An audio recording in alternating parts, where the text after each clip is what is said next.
మొరటోడు అని వాళ్ళు వీళ్ళు ఎన్నెన్ని అన్న పసి పిల్లవాడు నవాడు.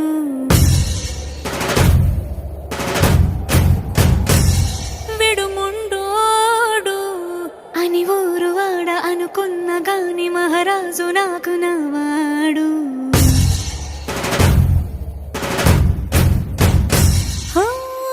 మాట పెడుసైనా మనసులో వెన్న రాయిలా ఉన్నవాడిలోన దేవుడెవరికి తెలుసును నాకన్నా. సూసేకి అగ్గిరవ్వ మాదిరే ఉంటాడే నా సవే.